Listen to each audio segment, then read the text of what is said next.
Bienvenue dans Décryptage pour parler de coopération économique entre la Côte d'Ivoire et le Maroc. Nous recevons Madame Meriem Benzala Chakroun, présidente de la Confédération générale des entreprises du Maroc. Les échanges économiques entre les deux pays se renforcent. Un forum ivoiro-marocain a été organisé du 24 au 25 février 2014 à Abidjan. Le roi Mohamed VI a assisté en personne à ce forum. Pour commencer, Madame Chakroun, pouvez-vous présenter la Confédération que vous dirigez? Notre organisation a à peu près 33 000 membres qui représentent donc tous les secteurs d'activité. Ça va du bâtiment à la formation, aux services, au commerce, à l'industrie. Nous sommes donc sur tout le territoire marocain, du nord au sud, à l'est et l'ouest. Nous avons des représentations et des présidences régionales, donc correspondant au découpage de nos propres régions. Et on est l'interlocuteur de notre gouvernement. Nous avons une plateforme qu'on appelle plateforme CGM Gouvernement, où nous traitons des différents problèmes et toutes les approches pour accompagner l'économie nationale avec toute sa composante. Que pouvez-vous nous dire du partenariat secteur public, secteur privé au Maroc? Comment est-il organisé? Dites-nous également si vous êtes satisfaite du climat des affaires dans votre pays. Nous avons un vrai partenariat public-privé qui se traduit à travers des commissions, à travers donc un mode de gouvernance qui est soit général, plateforme CGM Gouvernement, soit spécifique au secteur d'activité avec donc un représentant de la CGM, avec le représentant de l'État. Au niveau des marchés publics, nous sommes partie prenante. Nous faisons partie des organes de gouvernance que l'État a mis en place pour accompagner l'économie nationale. Parlons à présent de l'entrepreneuriat féminin. Le monde des affaires est généralement dominé par les hommes, mais vous avez réussi à être à la tête de l'organisation patronale en tant que femme. Quelle est la place de la femme dans l'économie marocaine? Pour le genre, la CGM a la parité. Donc statutairement, nous avons instauré la parité dans nos organes de gouvernance propres de la CGM. En ce qui concerne donc l'entrepreneuriat féminin, il y a des associations qui œuvrent également dans ce sens. Au-delà de la parité statutaire qui est inscrite comme une obligation, il y a aussi tout un pan de l'économie qui est porté par les femmes et qui sont donc ces femmes entrepreneurs au Maroc.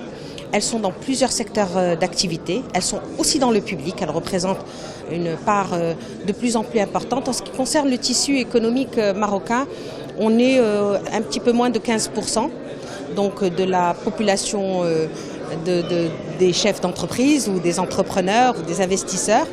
Bien évidemment, il y a encore beaucoup de marge. Il commence à y avoir maintenant un accompagnement par les banques pour accompagner l'entrepreneuriat féminin.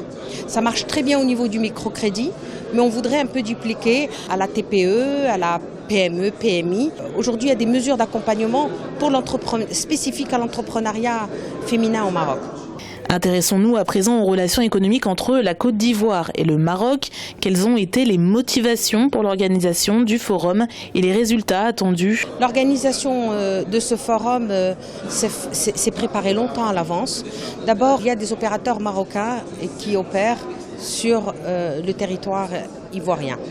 Ensuite, il y a le programme ivoirien, donc le code d'investissement pour accompagner le développement économique et social donc de la Côte d'Ivoire 2012-2015, où il traduit avec beaucoup de clarté la vision et la vision stratégique, la vision sectorielle de l'économie ivoirienne.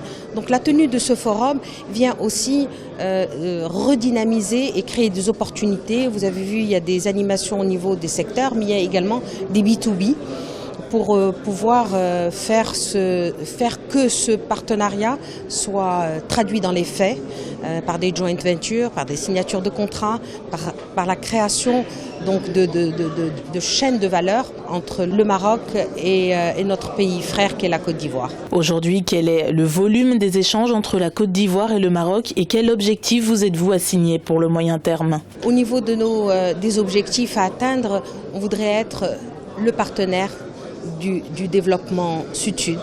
On voudrait avoir donc ce transfert mutuel, apprendre les uns avec les autres pour entreprendre ensemble. Et l'objectif est que à terme nous soyons une référence en termes de dynamique économique, en termes de création de richesses et de valeurs à travers les ressources humaines, à travers le transfert de technologie, à travers donc les différents mécanismes qui sont mis en place pour pouvoir faire de nous un partenaire de référence. Pour conclure, quelle est la vision du partenariat que vous voulez implémenter entre la Côte d'Ivoire et le Maroc? On a constaté l'implication personnelle du roi pour accompagner les entreprises marocaines. Sa Majesté le roi nous a tous honorés par sa présence à l'ouverture de ce forum. Donc c'est un signal fort à l'économique. Vous avez vu dans le discours, vous avez entendu dans le discours des messages forts, un message fondateur. L'Afrique doit faire confiance à l'Afrique. Et à travers la confiance, les entreprises doivent ramener de la créativité, de la compétitivité, un partage d'expériences bilatérales. Et notre continent regorge de ressources humaines, de ressources naturelles et de volonté. Il y a cette notion de volontarisme économique à travers la créativité, l'accompagnement des différentes, des différentes couches de l'économie. Ça va, comme on disait, du microcrédit, la TPE, la PME, la PMI et les grands groupes qui sont les locomotives d'une économie. Clairement, on s'inscrit tous et d'une façon naturelle dans la vision et dans le message fort qu'a donné Sa Majesté le roi Mohammed VI pour l'ouverture de ce forum.